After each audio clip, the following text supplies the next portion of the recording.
Hello friends, Brian Tinsman here, and welcome back to Think Outside the Box with Pounce. I just got back from a family trip to Northern California. For years, I've heard and told people that Loudoun County is sort of like the Napa Valley of the East or the Silicon Valley of the East. Now, after actually visiting those places, I can tell you, it's not quite the same. Sure, the weather's different, cooler, drier than Virginia in August, but it's more than that. It's the people. Part of what makes Loudoun County special is that despite having more than 440,000 residents, it still feels like a hometown, and that's pretty rare.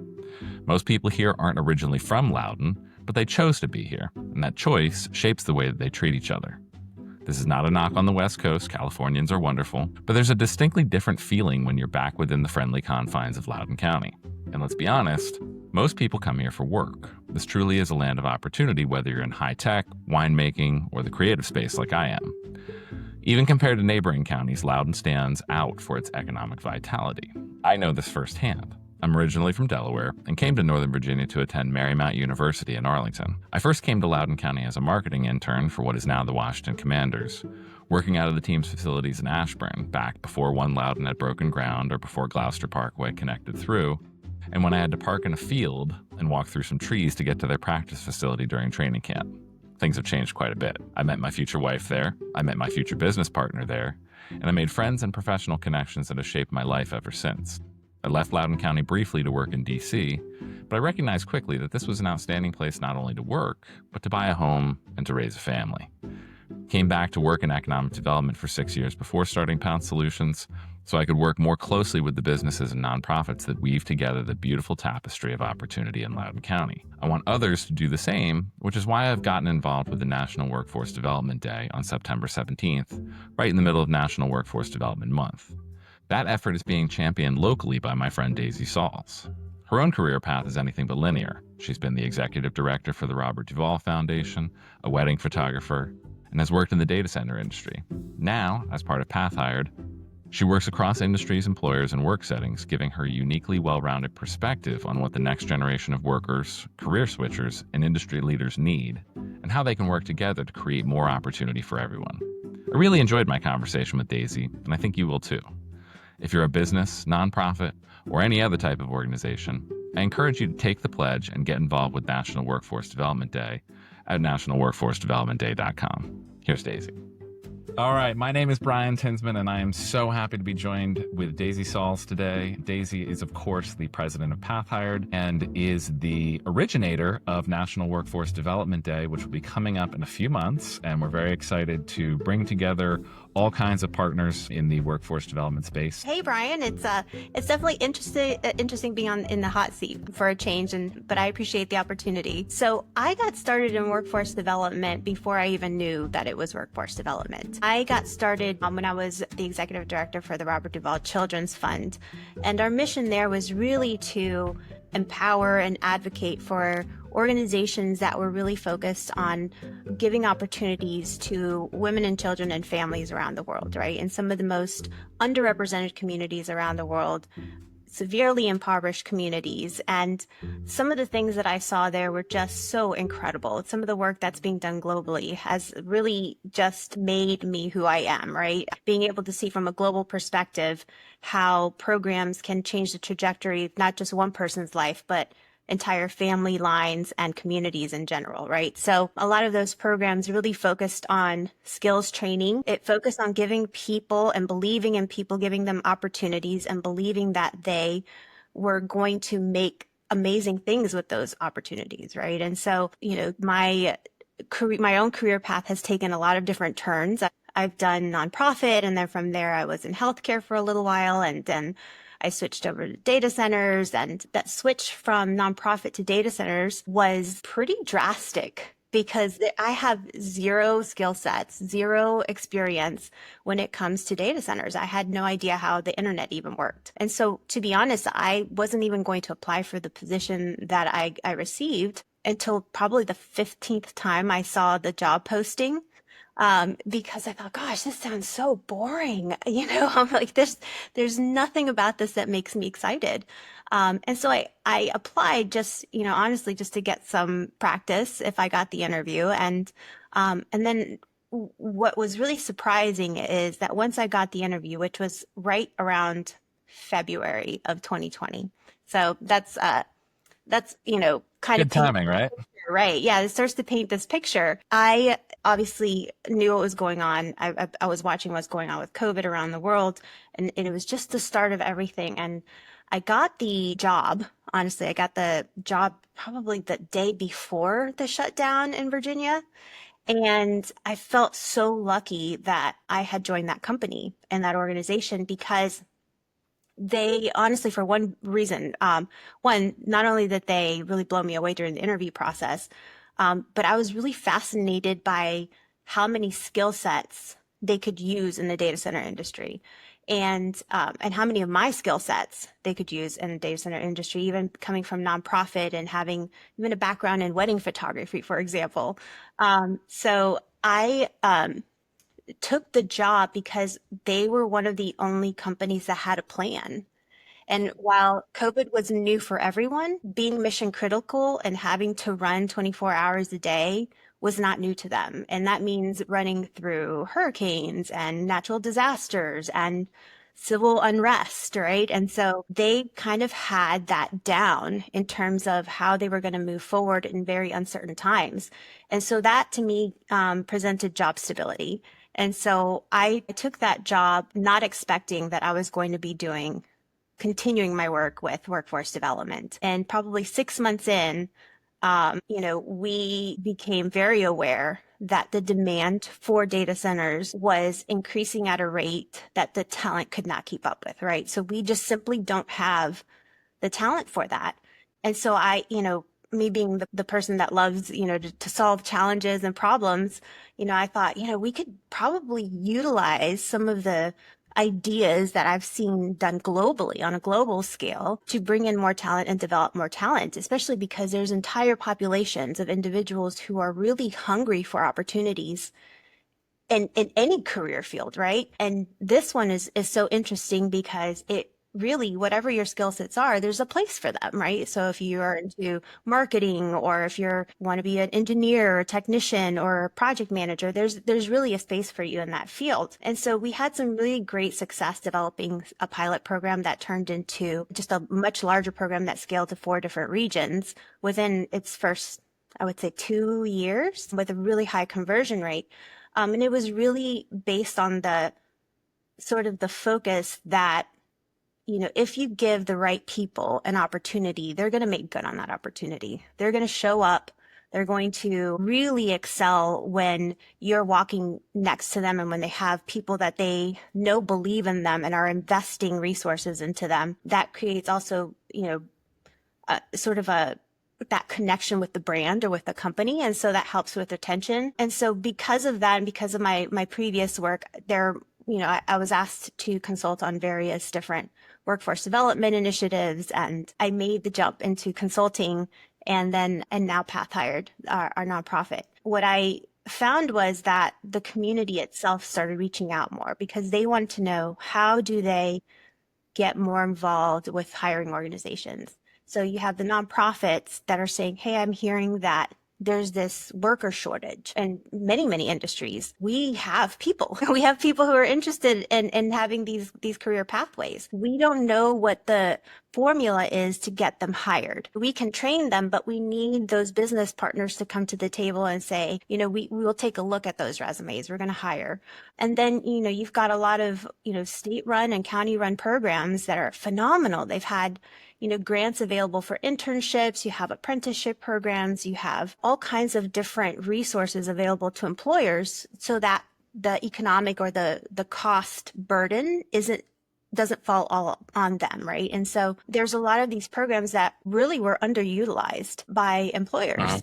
And so the thought for National Workforce Development Day really came from this idea that we just need to have a meeting point, a collaboration point, right? And a place where we can really highlight all of the different resources that are available, not just to the community, but to employers, and to associations, and to really just, individuals who are seeking careers, and educational institutions that are trying to promote career pathways to their students, right? So having this one day really is sort of that rallying point where you can showcase everything that you're offering and or what you're looking for.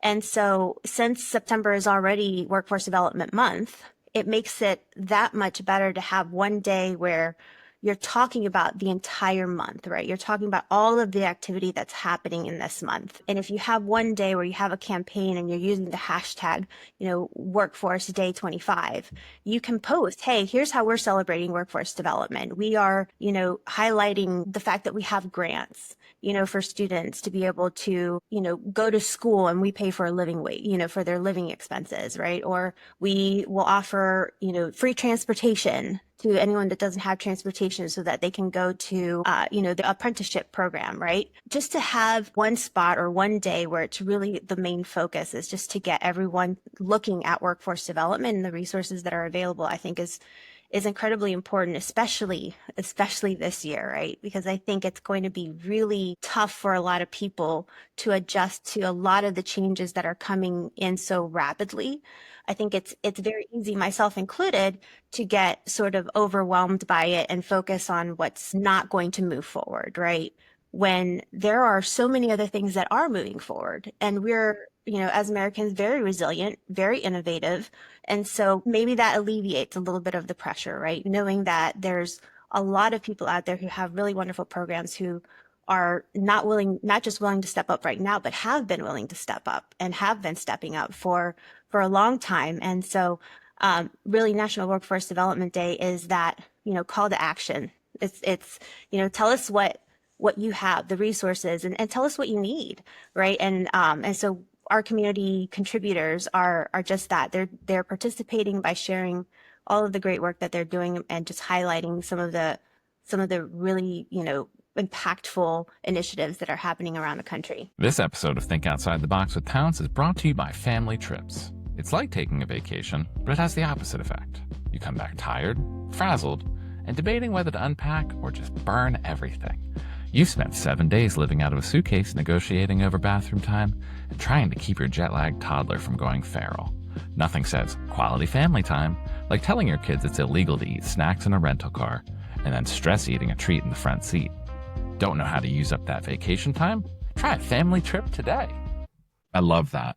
So anyone listening right now, that is September 17th, 2025 is the first ever National Workforce Development Day, right in the middle of National Workforce Development Month. And it sounds like there are some amazing partners that are already stepping up and coming to the table. I think one of the things about workforce development that might be misunderstood is that people kind of see it through the lens that they're in, the lane that they're in. So if you are an employee in a company, you see it as sort of your pathway through a career.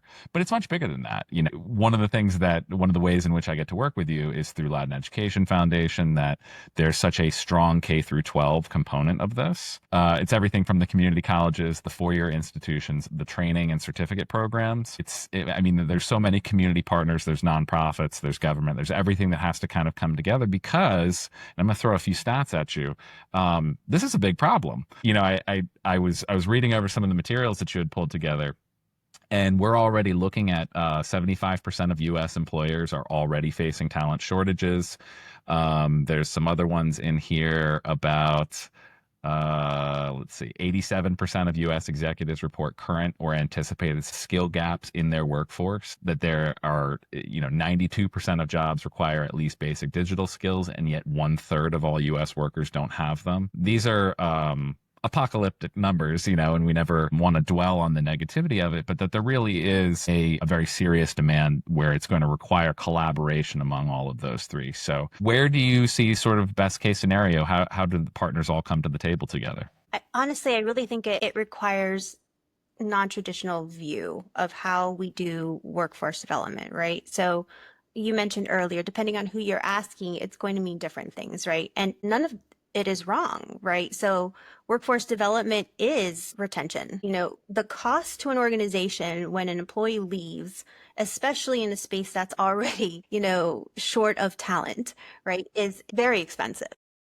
If you were to sit down and talk about how much overtime your other employees are having to, put in order to cover for that missing person, the training that's required, the orientation that's required, the recruiter's time. How long does it take a recruiter to actually find the right person to take on that position? It has a number, a person who says that, workforce development is retention and finding ways to have employees stay longer with an organization, or how do you build that bench and have people promoted within their own organization? That's not wrong. That's absolutely correct. There's the Aspen Institute. I was listening to a discussion with them, and somebody had mentioned that retention is the new recruiting, because it is one of those like alarm bells that are going off right now. And there's plenty of articles that have been talking about that, but it's also the career transitioners, right? Or people who have lost their jobs and are now trying to pivot and sort of figure out what it is that they're going to do next, and which industries are going to be the most stable moving forward. And so you had mentioned, earlier about the gap between digital skills, right? So the US population does not have the basic digital skills that are needed right now. Let's just think about what that's going to look like in 5 years once we've fully adopted to AI, right? And so the new requirements is not even just on the folks that don't have the basic digital skill sets, but also your current employees that have the basic, but they may not have the training to maintain those new systems that organizations are going to be adapting. And listen, that's going to be everything. And so that's also concerning in terms of the workforce and what that's shaping up to be. That's, I think, why workforce development is on top of mind for everyone, right? Because it means retention, it means upskilling, it means reskilling. It also means marketing. You and I have talked about this before. It means, how do you promote these career pathways to the larger community that may not be aware of them or may not see themselves in it because they don't understand what it's about, and they've maybe never had any interaction with it. And also equally important is, how do you get the younger generation interested in these career pathways, and how do you bring their parents alongside of it, right? A lot of these career pathways are very lucrative and they don't require a 4-year education. Construction and manufacturing, and we need electricians, we need plumbers, and these are really well-paying jobs. They're really well-paying careers. They're not just jobs, they're careers. And healthcare is not going anywhere. Mm-hmm. But we need people in healthcare, and so there's just a lot of really great opportunities out there. So while the numbers are pretty overwhelming and apocalyptic, as you called it, again, the focus of National Workforce Development Day really is to just showcase that we are doing a lot of really great work. I think that there's this misconception from some people, not all people, that the newer generation just doesn't want to work, right? And that couldn't be further from the truth. I think that they just have a different approach to work. I think, what I've heard a lot of people tell me that they're hearing from their kids, their own kids are telling them this, and I've heard it from students as well, is that they're looking for more out of their workplace than I think, they've seen, or at least they understand, right? And so, one person told his father, well, I don't want to sit behind a desk for 12 hours a day, just talking, and then another person, is like, well, I want to have a life. I want work-life balance. I don't want to work. I don't want to drive 2 hours to get to work every single day and then back another 2 hours. And then there's a lot of really great questions when I've talked to students that come in for career days, and they're asking, what do your social programs look like? What are you doing for the community around you? What are you doing when it comes to sustainability? What are you doing when it comes to employee well-being? How are you taking care of these things? And so I think what I'm learning from the newer generation is that what they're doing is stepping up and saying, we want to have work-life balance. We want to do something that we feel is making an impact, right? We want to be able to have livable wages, because a lot of them are saying, well, gosh, I'm going to work all these hours and I still won't ever be able to afford to buy a house because everything's so expensive, right? And so I think that it's more of how we communicate with the newer generation. And I think a big piece of that is education. I think a big piece of it is answering those questions at the same time that we're presenting the career pathways that exist and what that would look like for them, 10 years down the road in terms of promotion, potential and livable wages, and how that's all going to, like, tuition reimbursement if they do want to go back to school or start school. I think that all of those things are important to talk to students about. And there's a lot of ways that people can participate. We want to make it as easy as possible and as beneficial to the person that's participating as possible, right? So this really was designed for them. This is designed to sort of be a marketing arm for their program, right? And so, if this works well, I'm hoping that, 2, 3, 4 years down the road, Workforce Development Day is that day where job seekers are saying, hey, I know on this day, there are going to be a lot of career fairs. I know that on this day, my local career resource center is going to be doing skills training. This stuff happens all the time, year round, but for it being a day, it's a great way to open that door for people who aren't aware of the resources that exist. And through marketing and through branding and just awareness, national awareness of the day, I think that's just going to amplify the work that people are doing and really giving folks an opportunity to participate however they can, whether that's using the hashtag Workforce Development 25 and sharing about existing programs or future programs, or even just talking about their own career journeys, and demystifying their career and saying, this is why I love my career. It's really neat. Here's what I do, and sharing that individually, or whether it's hosting an event or hosting a virtual job fair, or even partnering with economic development. And, if you're an organization and saying, we want to partner with economic development, and, asking them, how can we best support or be involved in some of the work that you're doing. And so there's a lot of different ways, and it just depends on the capacity that each organization has and what best suits them. And so again, ideally, that what this is down the road, this looks like a day where people just know that on this day, they're going to become a lot more aware of the resources that are available to them.